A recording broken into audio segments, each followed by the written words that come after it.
Hello everyone. Finally आज है last episode CGPSC mains के पहले का last episode of daily answer writing. आज है 1 मई। देखते हैं पेपर 7 पार्ट 3 कि कौन से क्वेरीज आपने मुझसे पूछे थे। अब मेरे साइड से उन पर्टिकुलर डाउट्स को किस प्रकार से आप डील करेंगे एग्जामिनेशन हॉल पे, इस पे हम लोग बातें करेंगे। चलिए टेलीग्राम में आपके जितने भी क्वेरीज थे उनको देखते हैं और एक एक करके जितने भी आपके डाउट्स हैं उनको मैं रिजॉल्व करने की कोशिश करता हूँ। चलिए देखते हैं।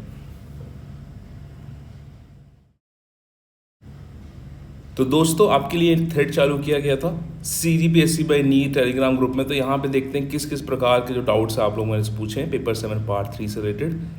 पहला, NLU is second generation reform explain past year question 2020। देखिए जो नेशनल लॉ यूनिवर्सिटी है इनका फाउंडेशन जो हुआ था ये बार काउंसिल ऑफ इंडिया के द्वारा second generation of legal reforms इनके लिए हुआ था। ये सेकेंड जनरेशन रिफॉर्म एक्चुअली में क्या है ये मुझे एग्जामिनेशन हॉल में नहीं पता था, लेकिन मुझे इतना पता था कि बार काउंसिल ऑफ इंडिया ने रिकमेंड किया था कि जो second generation of legal education के जितने भी रिफॉर्म्स हैं उनको हम लोग नेशनल लॉ यूनिवर्सिटी के माध्यम से इम्प्लीमेंट करेंगे। एग्जैक्टली क्या थे ये सेकेंड जनरेशन रिफॉर्म ये मुझे एग्जामिनेशन हॉल में नहीं पता था। तो बेसिकली हमने क्या किया था कि सेकेंड जनरेशन रिफॉर्म में क्या होगा, कुल मिला के कोई भी रिफॉर्म आएगा तो क्या होगा कि एक अच्छे लॉयर बनाएंगे, लीगल अवेयरनेस होगा, लोगों के लिए इजी करेंगे, इस प्रकार की अच्छी अच्छी बातें होंगी। सेकेंड जनरेशन रिफॉर्म का एग्जैक्ट आंसर मुझे नहीं पता है, लेकिन एक लॉजिकल तुक्का वंस अगेन लगा लगा के हम लोग इस पर्टिकुलर आंसर को सॉल्व कर सकते हैं कि अगर लीगल एजुकेशन में रिफॉर्म हो रहा होगा तो कुछ ना कुछ अच्छी अच्छी बातें की गई होंगी उस पर्टिकुलर रिपोर्ट में।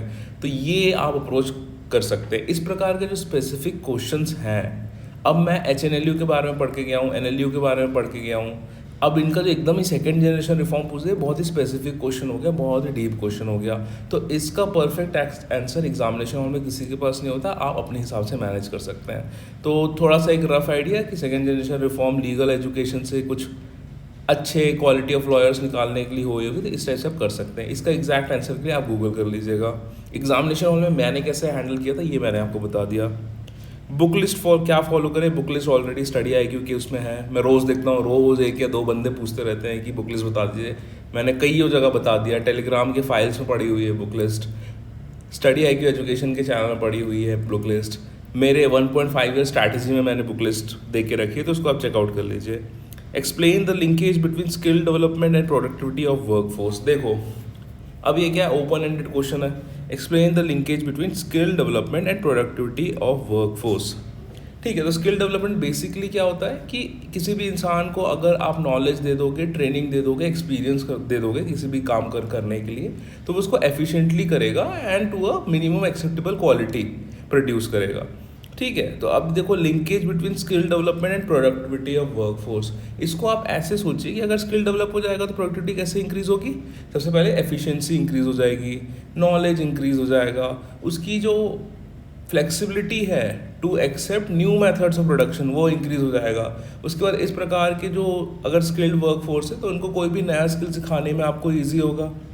इसके हिसाब से क्या होगा कि आपका जो इंटर सेक्टोरल मोबिलिटी है वो इंक्रीज हो जाएगा। फॉर एग्जाम्पल अगर कोई आदमी किसी इंडस्ट्री में कंप्यूटर ऑपरेटर है, ठीक है, तो वो किसी सर्विस इंडस्ट्री में डेटाबेस मैनेजमेंट वाला सॉफ्टवेयर भी चला सकता है।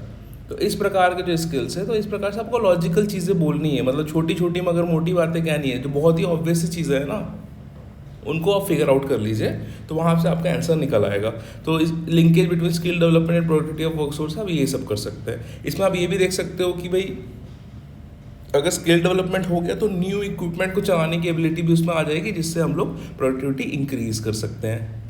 ठीक है, तो इस प्रकार की जो चीज़ें हैं वो आपको पता होनी चाहिए। इसमें एक पॉइंट और भी ऐड कर सकते हो, अगर किसी का स्किल डेवलपमेंट है तो वो भी किसी भी टेक्निकल जॉब को ज़्यादा अच्छे से कर पाएगा, तो इससे भी प्रोडक्टिविटी इंक्रीज हो जाएगी। तो ये जो छोटी मोटी बातें हैं ना, आप अपने हिसाब से इसका डायमेंशन निकाल लीजिए। वंस अगेन इसका ना कोई सही आंसर है ना कोई गलत आंसर है, आप अपने हिसाब से कितने अच्छे लैंग्वेज में उसको वहाँ पे लिख सकते हो उस पर डिपेंड करेगा। ऐसे टॉपिक दीजिए प्लीज़ नेशनल लेवल के, वंस अगेन रेपिटेटिव क्वेश्चन डले हुए हैं, ऐसे टॉपिक्स देख लीजिए उसको। सेकेंड और थर्ड पार्ट के टॉपिक के आंसर अभी सिमिलर लगते हैं, वही महत्व वही करें सब लगते हैं सर, तो उसका कुछ बताओ। देखो ये बहुत ही अच्छा क्वेश्चन है, क्योंकि जब भी आप सिग्निफिकेंस लिखेंगे ना स्किल डेवलपमेंट की कुछ भी, तो हमेशा एक ही आंसर आता है। हमको भी वही लग रहा था आंसर लिखते हुए कि भाई सब जगह एक ही चीज़ तो आ रही है। वोकेशनल डेवलपमेंट का भी वही है, एनसीईआरटी का भी लगभग वही है, ठीक है, national commission for teachers education उनका भी लगभग वही लग रहा है। तो देखो सिग्निफिकेंस तो ऑलमोस्ट सेम ही आएंगे कि हर कोई स्किल डेवलपमेंट में फोकस कर रहा है, और स्किल डेवलपमेंट का कहीं ना कहीं जो आउटकम होते हैं, एक्सपेक्टेड आउटकम्स होते हैं, वो भी एक ही टाइप के होते हैं। तो बहुत ही ऑब्वियस है ऐसा फील करना, एंड हमने भी वही आंसर लिख के आए हैं, तो ज़्यादा कुछ दिक्कत नहीं हुई थी। तो ये पॉइंट है कि पेपर 2 पेपर 3 में आपको ऑलमोस्ट सेम टाइप के आंसर्स आपको फील होंगे, तो बहुत ऑब्वियस फीलिंग है। Very good question. Explain the role of higher education and technical education human resource development. अब देखो इसको आप ना मोटा मोटे तौर पे, जैसे मैंने पहले एक्सप्लेन किया कि स्किल डेवलपमेंट का क्या होता है, वही है। अब देखो role of higher education and technical education में क्या होगा, आदमी को स्किल मिल जाएगी, उसको सेल्फ एम्प्लॉयमेंट के लिए ये फिट हो जाएगा, एंटरप्रेन्योरशिप के लिए फिट हो जाएगा, जॉब्स के लिए फिट हो जाएगा। इसके बाद ये अगर कोई भी नई टेक्नोलॉजी है तो उसके लिए अडेप्ट कर जाएगा। टेक्निकली साउंड रहेगा तो ये मॉडर्न जो मशीनरीज हैं उनको हैंडल कर पाएगा। इसकी जो सूटेबिलिटी है या एम्प्लॉयबिलिटी है किसी भी इंडस्ट्री में वो बढ़ जाएगी, बेटर एम्प्लॉयमेंट अपॉर्चुनिटीज़ होगी, प्रोडक्शन बढ़ जाएगा, एफिशिएंसी बढ़ जाएगी। तो इस प्रकार की जो वही चीज़ें हैं ऑलमोस्ट सेम सेंस में ही आती हैं, लेकिन इसको आप अलग अलग वर्ड्स में लिखेंगे तो आपका आंसर बन जाता है। तो इतना ही करना है इसमें। Throw light on the current employment policies of government of India 2020। ठीक है, तो इसमें जो current employment policies of government of India में आप क्या कर सकते हैं कि आप इसमें मेक इन इंडिया यूज़ कर सकते हैं, आत्मनिर्भर भारत कर सकते हैं, सेकेंडरी सेक्टर या टर्शियरी सेक्टर में कितने ज़्यादा जॉब्स के जो रिक्वायरमेंट्स हो आप वो कर सकते हैं। तो इसमें जो ज्योग्राफी में हम लोगों ने डेवलपमेंट ऑफ इंडियन इंडस्ट्रीज़ पढ़ा है ना, तो उसमें जो जहाँ तक मुझे याद आ रहा है 11th 5 ईयर प्लान और 12th 5 ईयर प्लान, इसमें कुछ बातें की गई हैं कि कितने कितने मिलियन जॉब्स हम लोग जनरेट करेंगे इंडस्ट्रीज़ में। ठीक है, तो उस प्रकार के इसमें डेटा बैक्ड अगर आप आंसर्स लिखेंगे तो ज़्यादा सही रहेगा।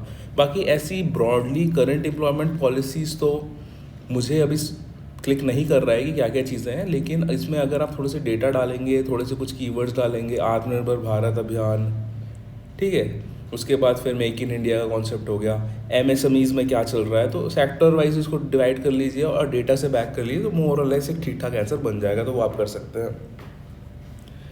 सर पेपर 7 पार्ट 3 कैसे तैयार करें बताएं। स्टडी IQ में वीडियो डाला हुआ उसको देख लीजिए, पेपर 7 पार्ट 3 से रिलेटेड।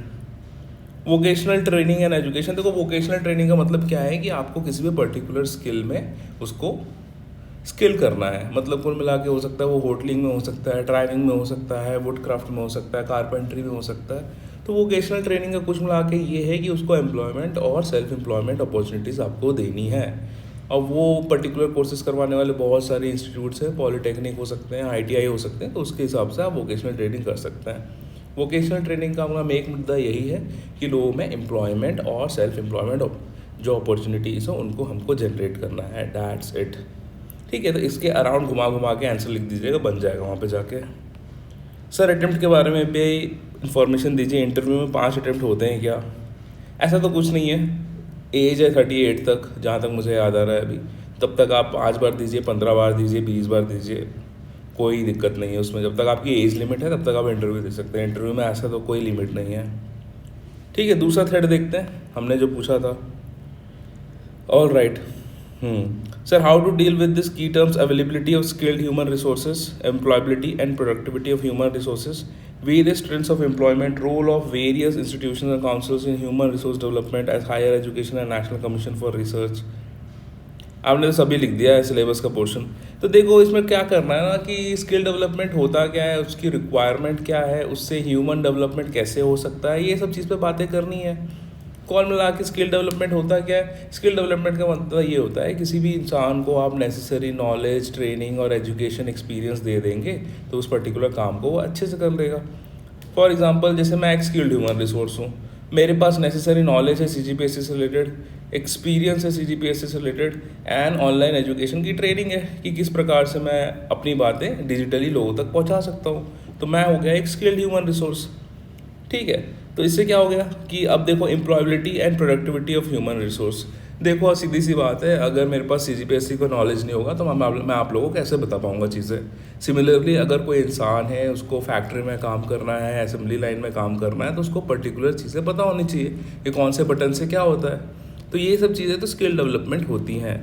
तो इसमें आपको कुछ नहीं है, मोटा मोटी वही चीज़ें आती हैं। जैसे उनने इसके पहले एक स्टूडेंट ने पूछा था कि सर सारे आंसर सेम लग रहे हैं, तो इसमें भी सारे आंसर का जो फीलिंग है ना, आत्मा, वो सेम ही है कि स्किल डेवलपमेंट हो जाएगा तो एम्प्लॉयबिलिटी बढ़ जाएगी, वो इंसान जल्दी से काम कर लेगा, एफिशिएंटली काम करेगा, इन्वेस्टमेंट बहुत ज़्यादा आएंगे। अब जहाँ जिस देश का जो लेबर है वो स्किल्ड होगा, चीप होगा, वहाँ पे इन्वेस्ट करेंगी कंपनीज।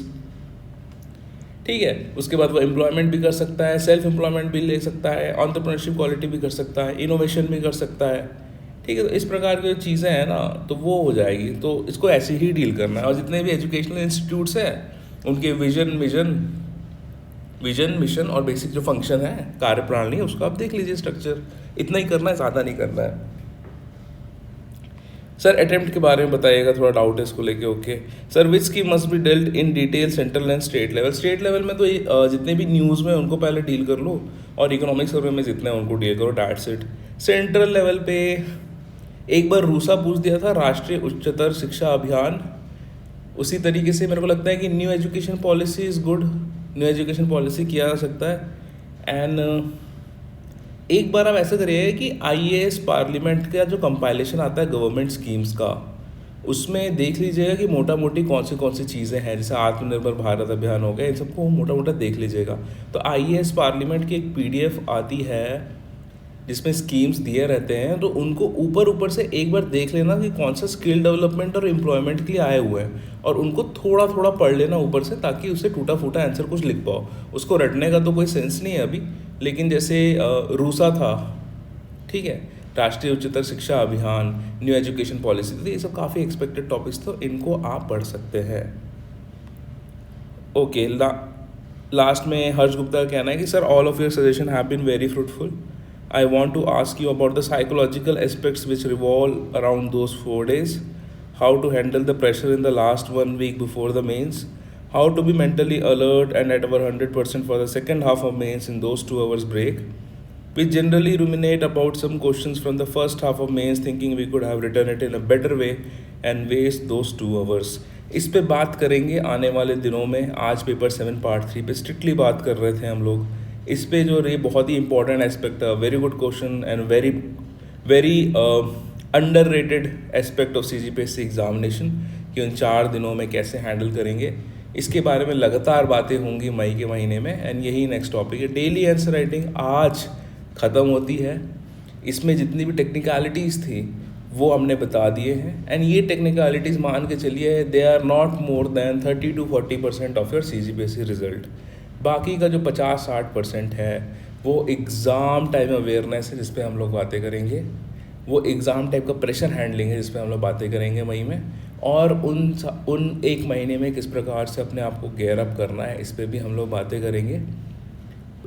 डेली आंसर राइटिंग से हमने क्या सीखा, इसके लिए एक सेपरेट वीडियो आने वाला है, जिसमें हम आपको बताऊँगा कि ओवरऑल कौन सी चीज़ों का ध्यान रखना है। ये टेक्निकलिटीज़ होने के बाद हमारा से 30 से 40% काम होगा। नेक्स्ट जो 50% काम है वो है माइंडसेट के ऊपर। और मेरे ख्याल से one thing that differentiated me from everyone else was कि मेरा माइंडसेट बहुत स्ट्रॉन्ग था। मुझे एग्जैक्टली पता था कि कौन सी चीज़ें कैसे मैनेज करनी है। तो वो मेरे मैनेजमेंट के जो स्किल्स और एक्सपीरियंसेस हैं वो मैं आप लोगों के साथ शेयर करूँगा आने वाले वीडियो सीरीज़ में। डेली आंसर राइटिंग 22 फरवरी के आसपास स्टार्ट हुई थी। मार्च, अप्रैल, फाइनली मई आ गया है। लगभग 2.5 महीने हमने रगड़ के आंसर राइटिंग करी है। मुझे नहीं लगता है कि जीएस पोर्शन में कहीं भी कुछ कमी रह गई हमसे किसी भी पोर्शन को डील करने में। सब चीज़ हमने डील कर लिया है लगभग। जो भी फिक्स क्वेश्चन थे, ओपन एंडेड क्वेश्चन, सब हमने डील कर लिए। इस पे डिटेल वीडियो में हम लोग बात करेंगे क्या क्या चीज़ें हमने सीखी है डेली आंसर राइटिंग में और क्या क्या चीज़ें इम्प्लीमेंट करेंगे। It has been a wonderful experience. माँ सरस्वती की कृपा से I had this wonderful opportunity, once in a lifetime opportunity, कि मैं अपना नॉलेज और एक्सपीरियंस आप लोगों के साथ शेयर कर सकता हूँ when it comes to the theory of CGPSC mains. इसके बाद एक और बड़ी अपॉर्चुनिटी है मेरे पास कि आपके साथ में साइकोलॉजिकल एस्पेक्ट पे बात करूँ, माइंडसेट के बारे में बात करूँ CGPSC की, जिससे हम लोग मई भर में हम लोग इसके बारे में बातें करते रहेंगे एटलीस्ट 10 दिन तक। ठीक है, बहुत अच्छा कोऑपरेशन रहा आप लोगों ने, इतने सारे पीडीएफ्स आए, इतने सारे क्वेश्चन हमने हैंडल किए हैं, हर प्रकार के आंसर्स मैंने देखे। जितना आप लोगों ने मेरे से सीखा है, यकीन मानिए उससे कहीं ज़्यादा मैंने आप लोगों से सीखा है इस एग्ज़ामिनेशन के बारे में। And I am looking forward to continue learning with you guys. मैथ करते ही आप लोग, इजाज़त लेंगे आपसे।